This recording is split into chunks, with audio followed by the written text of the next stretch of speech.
akhir-akhir ini saya sering sekali mendapat kiriman di dalam WA group, ya, karena saya punya WA group yang sangat banyak, dan rata-rata WA group yang kiriman yang mereka sampaikan itu adalah kiriman tentang bagaimana ekonomi tahun 2023 itu katanya gelap. Ada yang sudah mendapat kiriman yang seperti itu? Kalau ada, diangkat tangannya.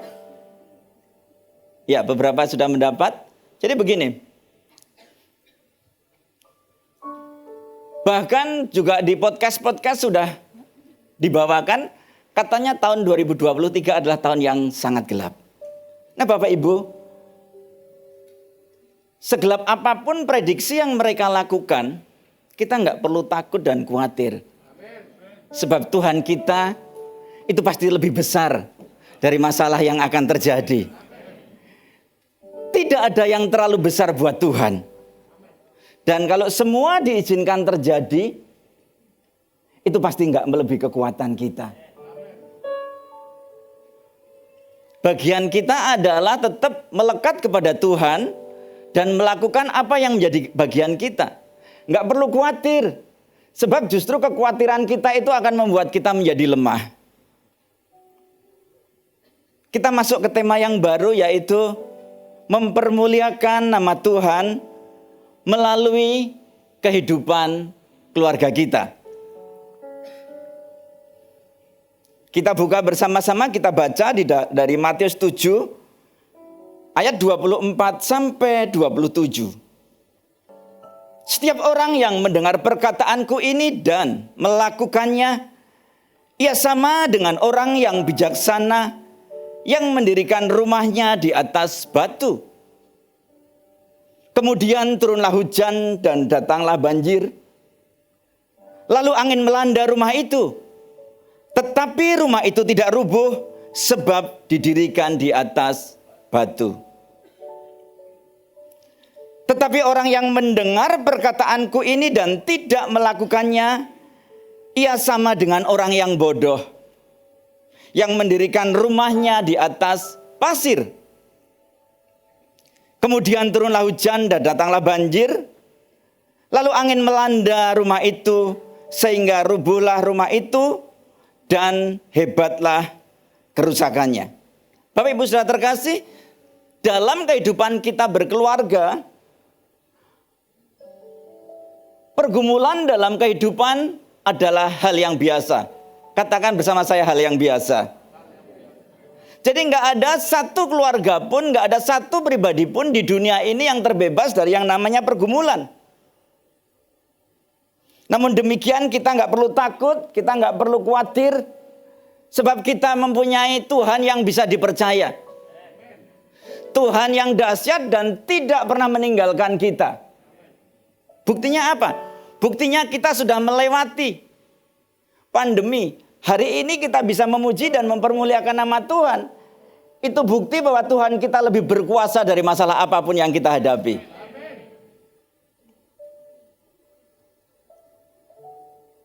Kita tidak bisa memilih dari keluarga seperti apa kita dilahirkan. Setuju ya? Tetapi kita bisa memilih keluarga seperti apa yang akan kita bangun. Kita nggak bisa memilih dari keluarga bahagia kita dilahirkan. Kita nggak bisa memilih dari keluarga konglomerat yang kita dilahirkan. Kita nggak bisa memilih dari keluarga yang cinta Tuhan kita dilahirkan. Tetapi kita bisa memilih keluarga seperti apa yang akan kita bangun.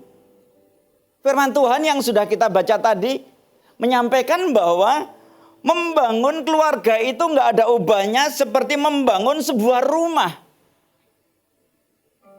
Untuk memiliki keluarga yang mempermuliakan Tuhan, maka kita harus membangun di atas dasar atau di dasar pondasi yang benar dan kokoh dan kuat, yaitu kasih Kristus.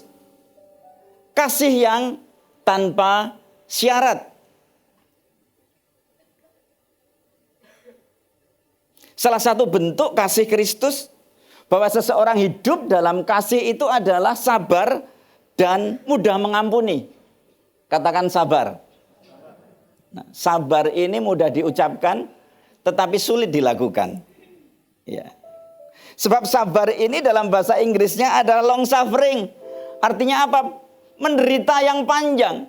Orang yang sabar itu orang yang kuat mengalami penderitaan yang panjang. Ya. Nah, mengampuni, forgive, itu berarti forget, melupakan. Bapak Ibu, iblis itu nggak pernah takut kalau kita pergi ke gereja. Iblis nggak pernah takut kalau kita pergi ke komsel. Iblis nggak pernah takut ketika kita memuji Tuhan dengan luar biasa, menyala-nyala semangat 45 Tuhan. Iblis nggak pernah takut. Yang iblis takutkan adalah ketika kita melakukan firman-Nya. Seperti yang tadi dikatakan. Ya, ketika kita mendengar firman Tuhan, tetapi kita nggak melakukan, itu kita seperti membangun hidup kita di atas pondasi yang tidak kokoh, di atas pasir. Nah, kita akan disebut membangun di atas pondasi yang kokoh ketika kita mendengar firman Tuhan dan melakukan. Suatu hari, ada seseorang yang sudah lama tidak ke gereja. Nah, sudah lama nggak ke gereja, dia perginya ke tempat lain. Ya. Dia mulai disibukkan karena memang kebetulan bisnisnya mulai rame. Nah, suatu saat kemudian dia ingat dia mau ke gereja. Ini hanya sebuah ilustrasi Bapak Ibu. Kemudian ada iblis yang masih junior bilang, "Komandan, itu Pak Anton yang sudah lama nggak ke gereja itu hari ini bermaksud mengajak keluarganya ke gereja, Komandan."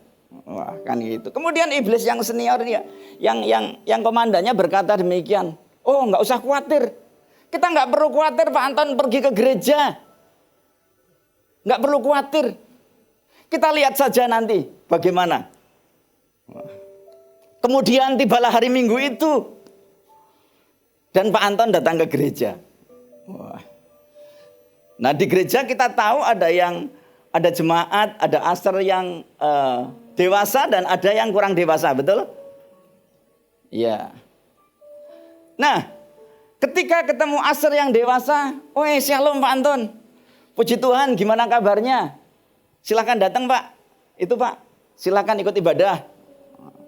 Nah, kemudian di dalam ketemu dengan yang jemaat yang kurang dewasa. "Salam Pak Anton, tumben ke gereja Pak." Waduh. Ini si Pak Anton mulai dongkol nih. Ke gereja ditumben-tumbenin. Nah, iblis yang senior bilang gini, "Lihat kan, lihat. Nah, kita nggak perlu takut Pak Anton pergi ke gereja." Nah, kemudian ketika pembawa firman menyampaikan firman, pas. Dia bilang begini, ada orang itu kristal. Kristennya hanya kalau pas Natal. Oh. Ya kadang-kadang nggak Natal datang sih, paling ya sekali 2 kali. Waduh, itu buat aku tuh. Wah. Kemudian yang terjadi, setelah sampai tempat parkir ternyata dia kepepet mobilnya. Nah, komandan iblis langsung bilang, "Lihat apa nanti yang terjadi." Dan betul Bapak Ibu Saudara terkasih. Dalam perjalanan dia mulai bilang sama istrinya, "Besok nggak usah ke gereja lagi." Mari Bapak Ibu. Iblis nggak pernah takut kita ke gereja. Yang iblis takutkan adalah ketika kita melakukan firman-Nya.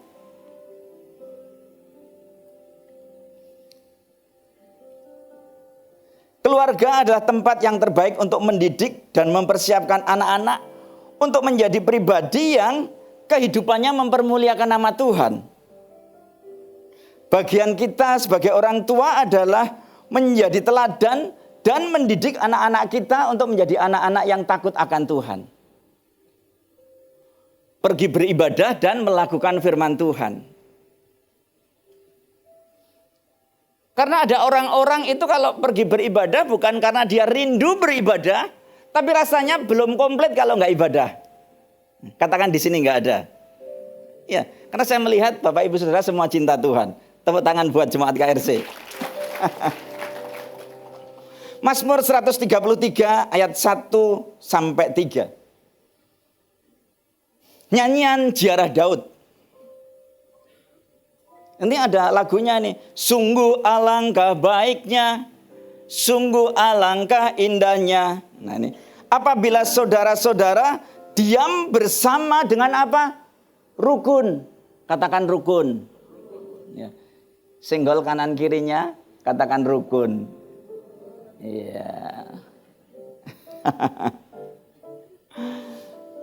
Nah, arti dari rukun ini adalah baik dan damai, tidak bertengkar.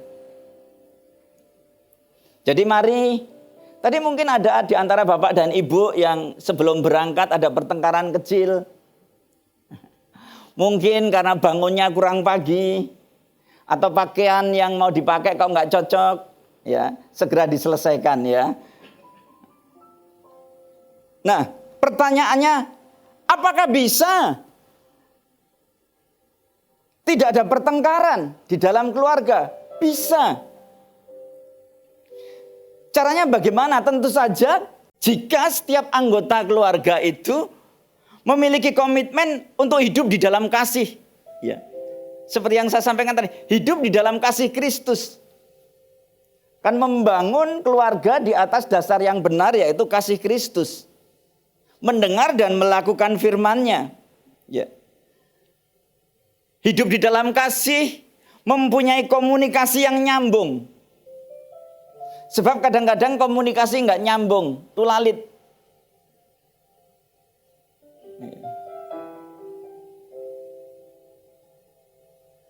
Ditanya sama istrinya, seorang bapak ditanya sama istrinya, sampai di rumah.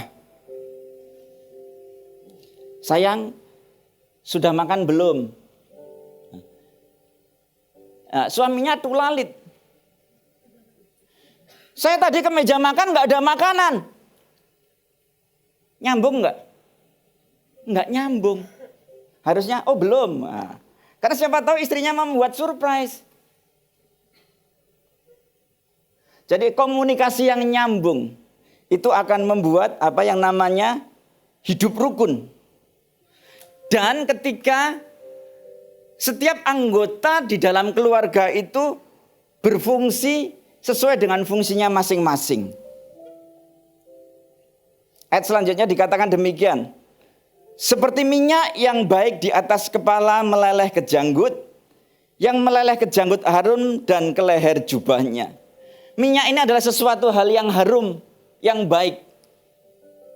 Dan kemudian ayat selanjutnya dikatakan seperti embun gunung Hermon yang turun ke atas gunung-gunung Sion. Sebab kesanalah Tuhan memerintahkan apa? Berkat. Katakan bersama saya berkat. Kehidupan untuk selama-lamanya. Jadi ayat yang ketiga ini bicara tentang hasil kalau kita hidup dengan rukun. Kalau kita hidup dengan rukun. Kalau keluarga hidup dengan rukun, maka Tuhan akan memerintahkan apa? Berkat. Untuk masuk ke dalam rumah tangga itu. Bapak Ibu, tentang berkat ini kadang-kadang kita dikacaukan oleh iblis.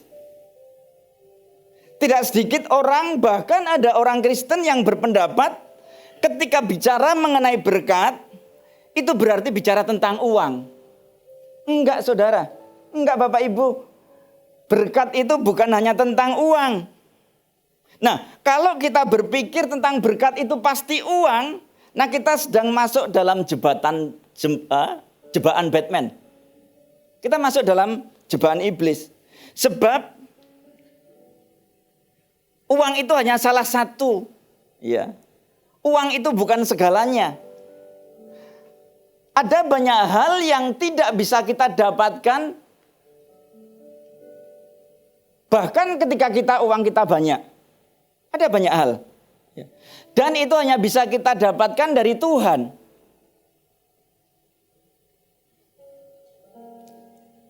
Kita tadi malam bisa tidur nyenyak.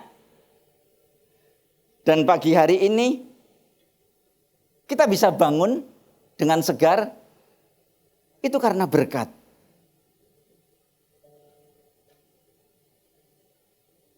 Uang itu bisa membeli bed yang bagus, tempat tidur yang bagus, tapi nggak bisa membeli tidur nyenyak. Kalau hari ini kita bangun, badan kita sehat, hari ini kita bisa memuji Tuhan dengan penuh sukacita, ini karena berkat dari Tuhan. Uang kita bisa membeli obat, tetapi nggak bisa beli kesehatan kita. Kita sehat ini adalah berkat. Kita masih bisa bernafas, ini adalah berkat. Kita bisa membeli oksigen, tapi kita tidak bisa membeli nafas kita. Mari, jangan pernah ada yang mengeluh. Memiliki keluarga yang bahagia juga adalah berkat. Memiliki istri yang mengasihi kita, suami yang memperhatikan kita, anak-anak yang nurut sama kita, itu juga adalah berkat. Dengan uang yang banyak, kita bisa membeli rumah yang bagus, rumah yang indah, rumah yang mahal. Tetapi kita nggak bisa membeli keluarga yang ada di dalamnya. Jadi mari Bapak Ibu Saudara terkasih, bicara tentang berkat itu tidak semata-mata uang. Jadi jangan khawatir tentang tahun 2023 gelap seperti apapun. Sebab selalu ada penyediaan Tuhan. Tuhan kita tidak pernah meninggalkan kita. Sedetik pun enggak pernah. Bahkan rambut satu helai pun kalau Tuhan tidak izinkan, dia enggak akan pernah jatuh dari kepala kita. Kolose 3 ayat 18 sampai 21.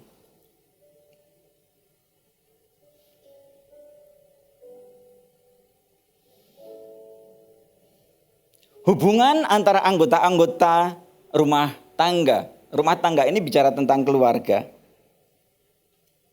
Hai istri-istri, tunduklah kepada suamimu sebagaimana seharusnya di dalam apa? Tuhan.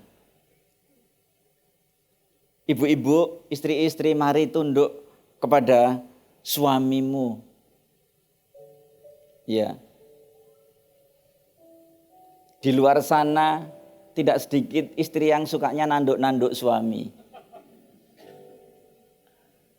Firman Tuhan jelas mengatakan bahwa istri tunduk kepada suamimu seperti kepada Tuhan.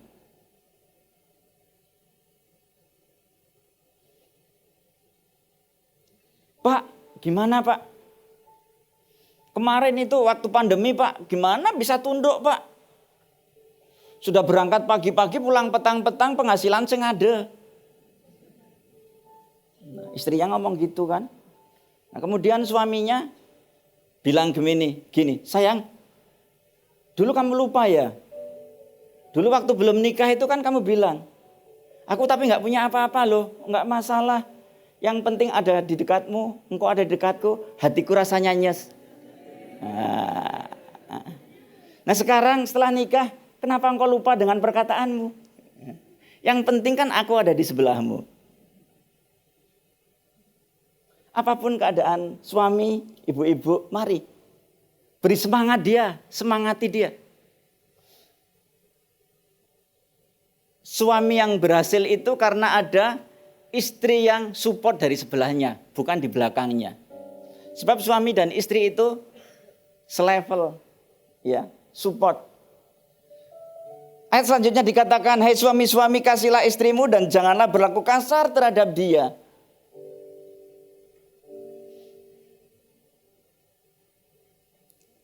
Apakah ini masih berlangsung sampai sekarang ketika kita sudah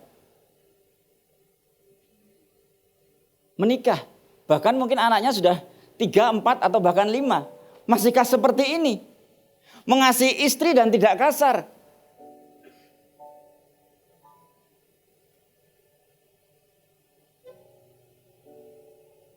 Ketika istrinya naik mobil sendiri, terus tiba-tiba bensinnya habis. Belum habis, akan habis. Kan harus ngisi bensin. Nah, istrinya ternyata selama ini nggak pernah ngisi bensin. Karena yang biasa ngisikan bensin adalah suaminya atau mungkin anaknya yang pas make. Kemudian istrinya telepon, sayang, ini cara buka bensinnya bagaimana? Kan ada yang buka bensin dari bawah dashboard, ada, betul ya? Ada yang dari bawah jok. Jawabannya itu sebetulnya mudah. Oh, itu ada tuas di bawah jok, silakan diangkat. Tetapi hari itu karena suaminya di kantor penuh dengan tekanan yang begitu berat, yang biasanya halus saja jawabnya nggak gitu. Itu di bawah jok ada tuas, bodoh.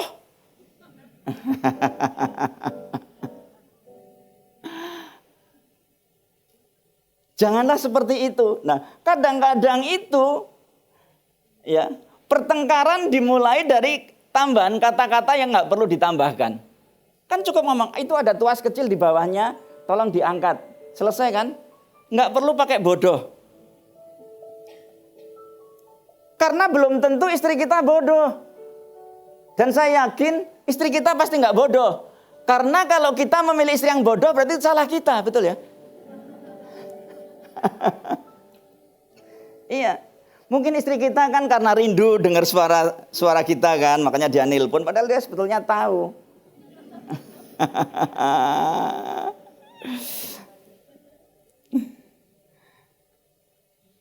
Ayat selanjutnya dikatakan demikian, hai anak-anak, taatilah orang tuamu dalam segala hal, karena itulah yang indah di dalam Tuhan. Sebagai anak-anak kita harus apa? Taat kepada orang tua kita. Ya. Nurut, taat. Siapapun kita, berapapun umur kita, kalau kita masih punya orang tua, kita adalah seorang anak. Yang setuju lambaikan tangan. Iya, bagian kita adalah taat kepada orang tua kita.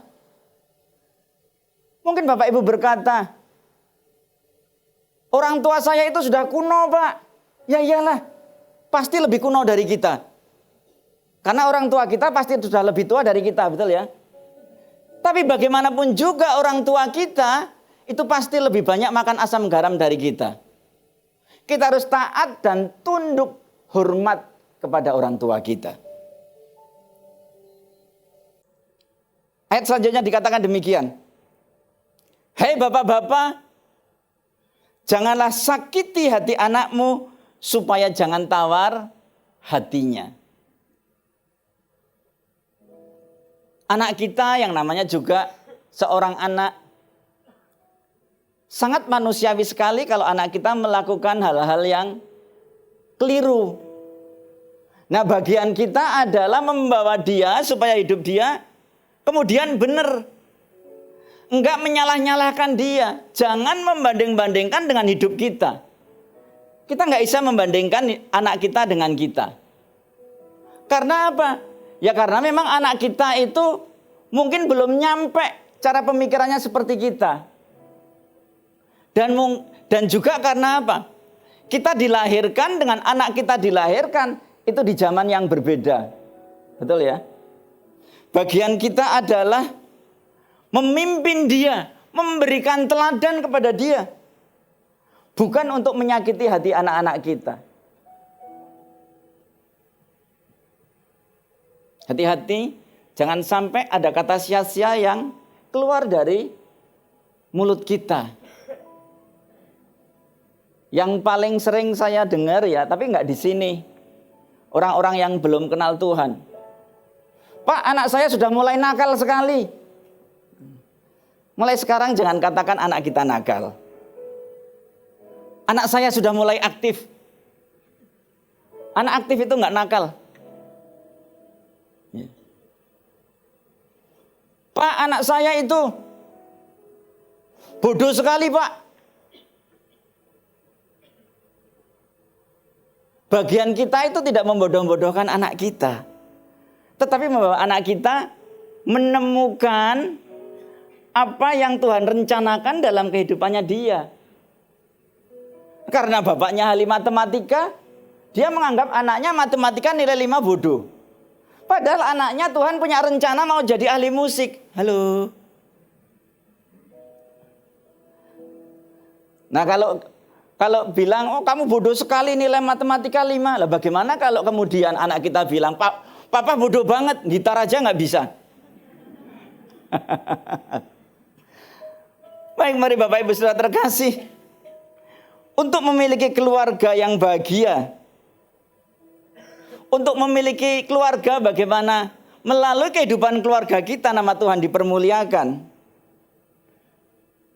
Kita harus hidup dengan apa? Rukun. Katakan bersama saya, rukun. Saya mau hidup rukun. Katakan bersama saya mau hidup rukun. Berikan tepuk tangan yang paling meriah.